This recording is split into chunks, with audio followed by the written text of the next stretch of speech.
ओम शांति। आज है 19 फरवरी 2021 की साकार मुरली। पहले सुनते हैं मुरली की मुख्य पॉइंट्स। बाबा ने कहा, अभी थोड़े समय के लिए मैं साकार में आया हुआ हूँ। मुझे ही तुम बच्चों को ज्ञान देना है, सिवाय बाप के और कोई से भी नहीं सुनो। एक बाप से ही सुनना है। यह रूहानी विद्या तुमको सुप्रीम रूह दे रहे हैं। फिर कहा, तुम्हें किसको मना नहीं करना चाहिए कि भक्ति ना करो। जब ज्ञान समझ आएगा तो सब आपे ही छूट जाएगा। इस समय सृष्टि पर रावण राज्य है। यह जो पृथ्वी है सारी ही लंका बन गई है। अभी बेहद का दशहरा होने वाला है। तुम जानते हो यह दुनिया खत्म होनी है। इस पुरानी दुनिया से तुम्हारा बेहद का वैराग्य है। पुरानी दुनिया में रहते तुम नई दुनिया बना रहे हो, अर्थात पुराने कब्रिस्तान पर परिस्तान बना रहे हो। यह है शिव बाबा का बेहद का यज्ञ। इसमें आसुरी संप्रदाय के विघ्न तो जरूर पड़ने हैं।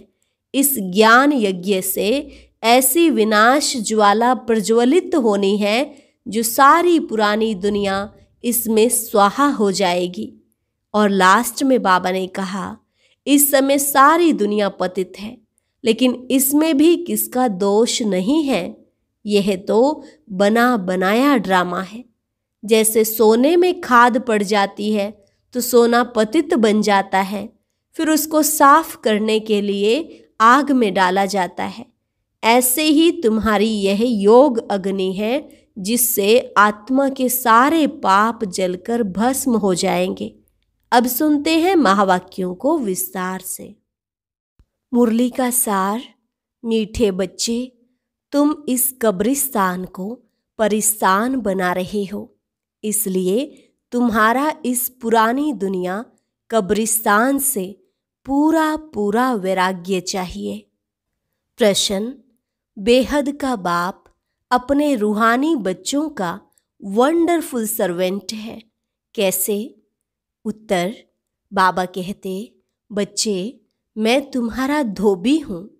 तुम बच्चों के तो क्या, सारी दुनिया के छीछी गंदे वस्त्र सेकंड में साफ कर देता हूँ। आत्मा रूपी वस्त्र स्वच्छ बनने से शरीर भी शुद्ध मिलता है। ऐसा वंडरफुल सर्वेंट है जो मन मना भव के छू मंत्र से सबको सेकंड में साफ कर देता है।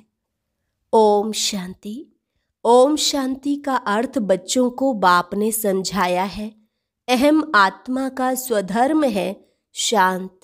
शांति धाम जाने के लिए कोई पुरुषार्थ नहीं करना पड़ता है। आत्मा स्वयं शांत स्वरूप शांति धाम में रहने वाली है। हाँ, थोड़ा समय शांत रह सकती है। आत्मा कहती है, मैं कर्मेंद्रियों के बोझ से थक गई हूँ।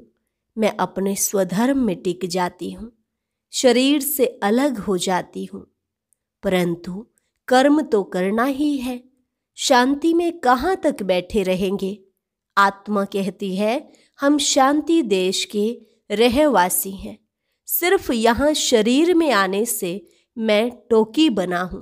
अहम आत्मा अविनाशी, मम शरीर है विनाशी। आत्मा पावन और पतित बनती है। सतयुग में 5 तत्व भी सतो प्रधान होते हैं। यहाँ 5 तत्व भी तमो प्रधान है। सोने में खाद पड़ने से सोना पतित बन जाता है। फिर उनको साफ करने के लिए आग में डाला जाता है। इनका नाम ही है योग अग्नि। दुनिया में तो अनेक प्रकार के हठ योग आदि सिखलाते हैं, उनको योग अग्नि नहीं कहा जाता है। योग अग्नि यह है जिससे पाप जलते हैं। आत्मा को पतित से पावन बनाने वाला परमात्मा है।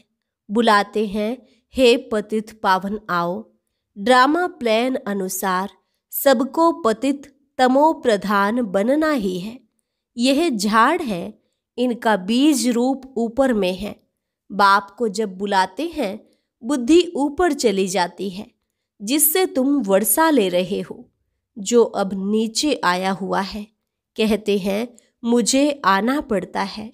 मनुष्य सृष्टि का जो झाड़ है अनेक वैरायटी धर्मों का, वह अब तमो प्रधान पतित है, जड़जड़ी भूत अवस्था को पाया हुआ है। बाप बैठ बच्चों को समझाते हैं, सतयुग में देवताएं, कलयुग में है असुर। बाकी असुर और देवताओं की लड़ाई लगी नहीं है। तुम इन आसुरी 5 विकारों पर योग बल से जीत पाते हो। बाकी कोई हिंसक लड़ाई की बात नहीं। तुम कोई भी प्रकार से हिंसा नहीं करते हो, कभी किसको हाथ भी नहीं लगाएंगे। तुम डबल अहिंसक हो। काम कटारी चलाना यह तो सबसे बड़ा पाप है। बाप कहते हैं यह काम कटारी आदि मध्य अंत दुख देती है। विकार में नहीं जाना चाहिए। देवताओं की आगे महिमा गाते हैं ना, आप सर्वगुण संपन्न 16 कला संपूर्ण। आत्मा कहती है हम पतित बने हैं, तब तो बुलाते हैं हे पतित पावन आओ। जब पावन है तब तो कोई को बुलाते ही नहीं, उनको स्वर्ग कहा जाता है।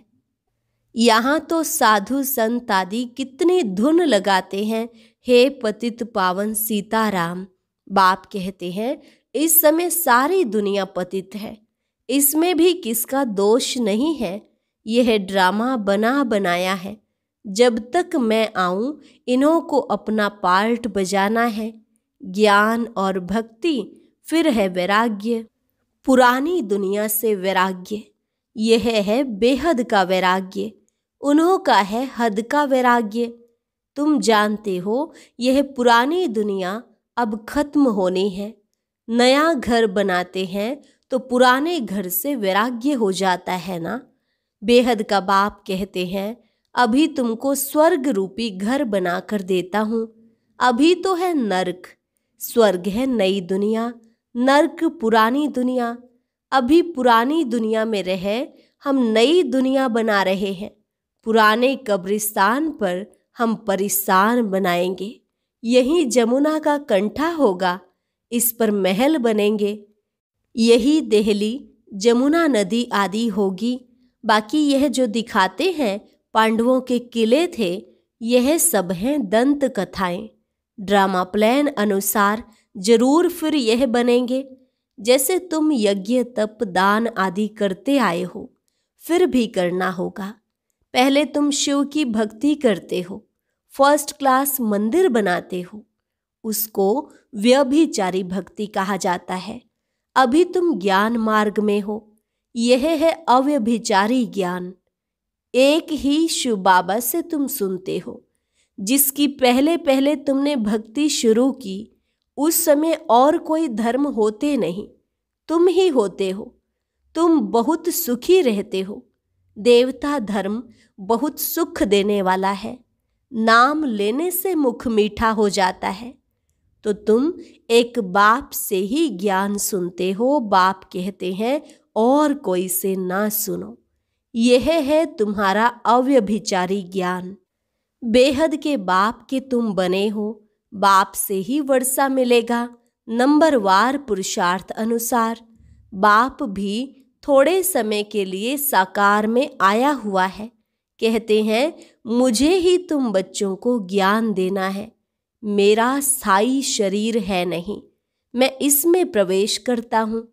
शिव जयंती से फिर झट गीता जयंती हो जाती है, उनसे ही ज्ञान शुरू कर देते हैं। यह रूहानी विद्या तुमको सुप्रीम रूह ही दे रहे हैं, पानी की बात नहीं। पानी को थोड़े ही ज्ञान कहेंगे। पतित से पावन ज्ञान से बनेंगे, पानी से थोड़े ही पावन बनेंगे। नदियां तो सारी दुनिया में है ही।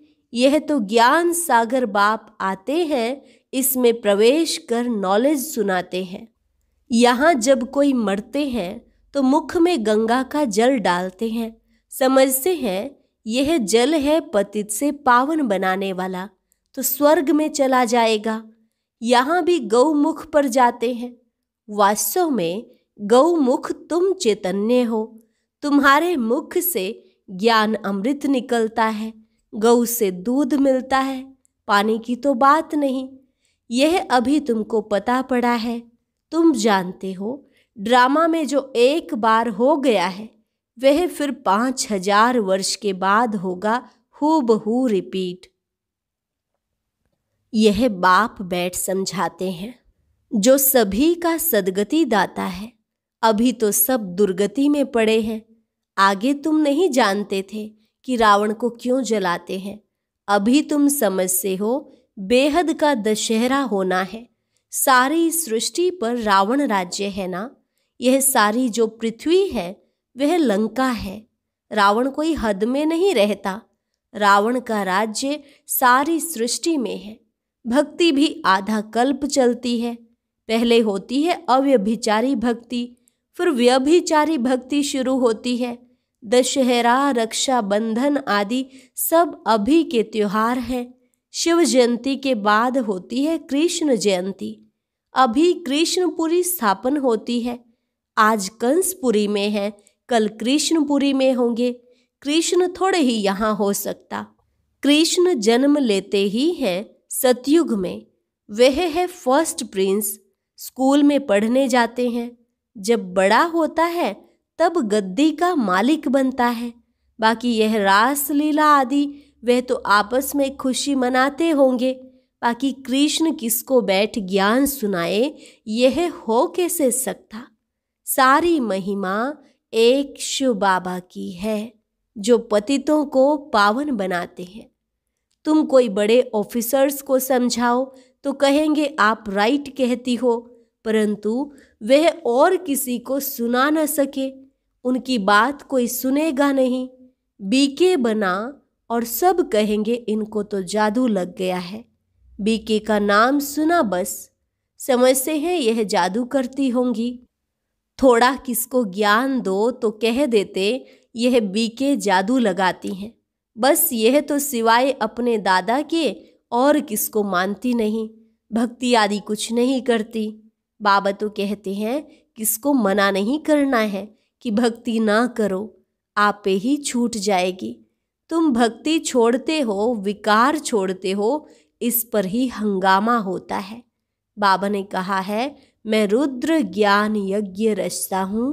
इसमें आसुरी संप्रदाय के विघ्न पड़ते हैं।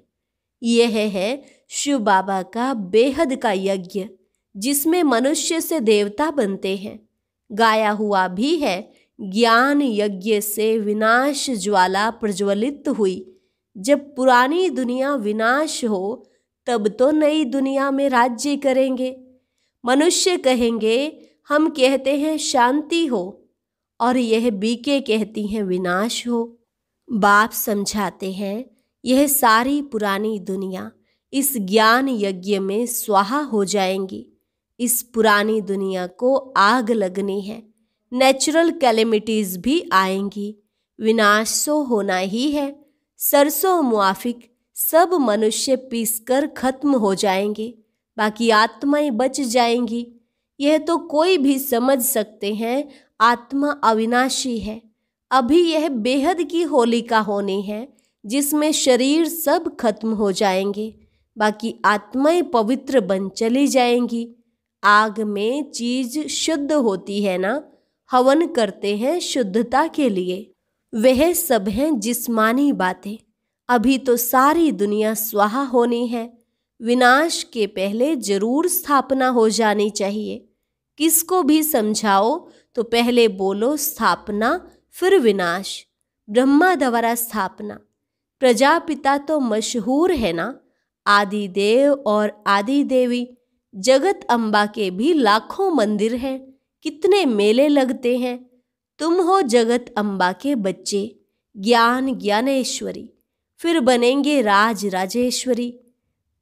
तुम बहुत धनवान बनते हो, फिर भक्ति मार्ग में लक्ष्मी से दीपमाला पर विनाशी धन मांगते हैं। यहाँ तो सब कुछ मिल जाता है। आयुष्मान भव, पुत्रवान भव। तुम जानते हो हमारी आयु 150 वर्ष की रहती है। बाप कहते हैं जितना योग लगाएंगे उतना आयु बढ़ती रहेगी। तुम ईश्वर से योग लगाकर योगेश्वर बनते हो। मनुष्य तो हैं भोगेश्वर। कहा भी जाता है विकारी मूत पलीती कपड़ धोए। बाप कहते हैं मुझे धोबी भी कहते हैं। मैं सब आत्माओं को आकर साफ करता हूँ, फिर शरीर भी नया शुद्ध मिलेगा।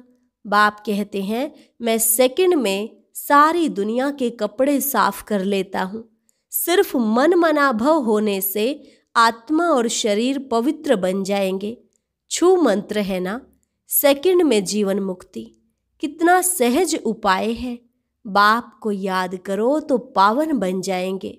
चलते फिरते सिर्फ बाप को याद करो, और कोई जरा भी तकलीफ तुमको नहीं देता हूँ। सिर्फ याद करना है। अभी तुम्हारी एक एक सेकंड में चढ़ती कला होती है। बाप कहते हैं मैं तुम बच्चों का सर्वेंट बन आया हूँ।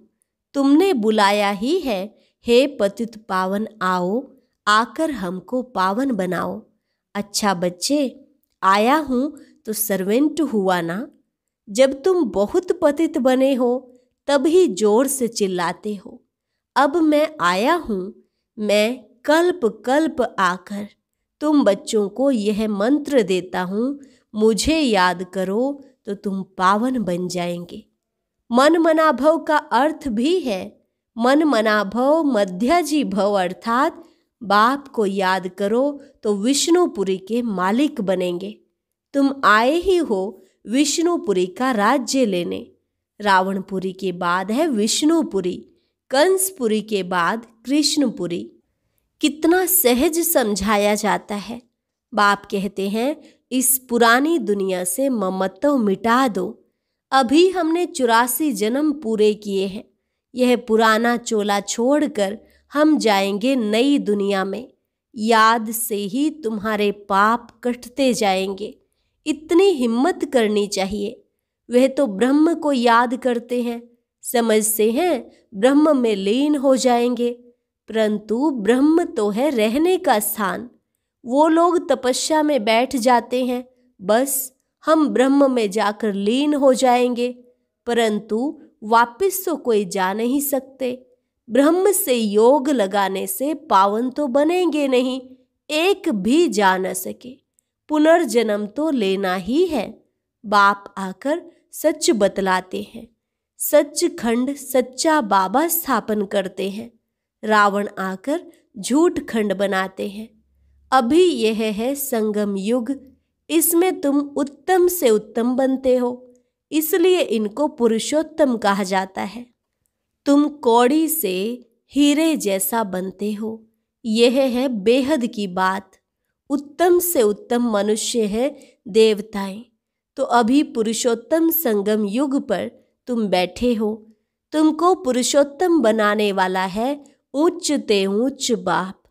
उच्चते उच्च स्वर्ग का वर्षा तुमको देते हैं, फिर यह तुम भूलते क्यों हो? बाप कहते हैं मुझे याद करो।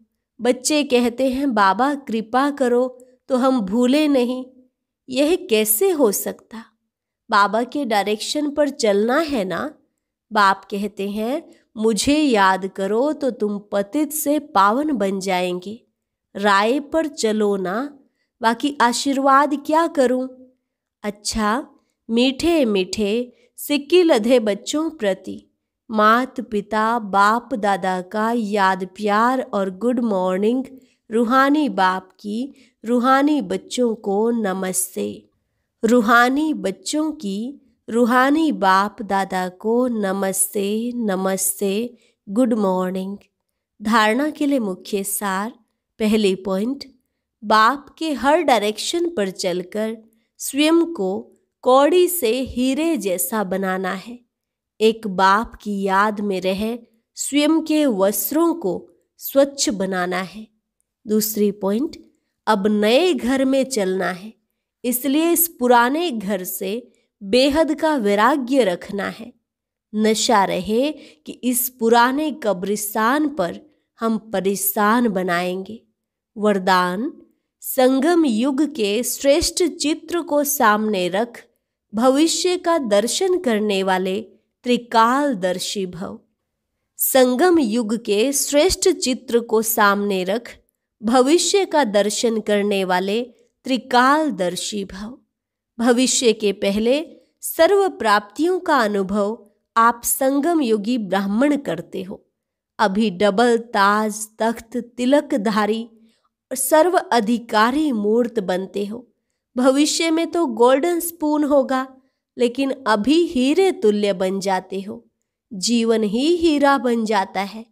वहाँ सोने हीरे के झूले में झूलेंगे, यहाँ बाप दादा की गोदी में अतीन्द्रिय सुख के झूले में झूलते हो। तो त्रिकालदर्शी बन वर्तमान और भविष्य के श्रेष्ठ चित्र को देखते हुए सर्व प्राप्तियों का अनुभव करो। स्लोगन: कर्म और योग का बैलेंस ही परमात्म ब्लेसिंग का अधिकारी बना देता है। कर्म और योग का बैलेंस ही परमात्म ब्लेसिंग का अधिकारी बना देता है। अच्छा, ओम शांति। सभी भाई बहनों के लिए बहुत बड़ी खुशखबरी है। ये तो हम जानते ही हैं कि अभी समय प्रमाण हम सभी को योग युक्त स्थिति बनाने की अति आवश्यकता है। हमें दिन में बीच बीच में बाबा को याद करने की युक्ति निकालनी चाहिए। इसी बात को ध्यान में रखते हुए योग की अनेक वीडियोस तैयार की गई हैं और वह आज से दिन भर लाइव चलती रहेंगी। आप जब भी फ्री हो अपना मोबाइल निकालें और यह योग अभ्यास की वीडियो सुनते रहें। ये सभी लिंक आज से मुरली के डिस्क्रिप्शन में और नीचे कमेंट बॉक्स में भी मिल जाएंगे। आप इनका ज़रूर लाभ लें। अब सुनते हैं आज की अव्यक्त मुरली।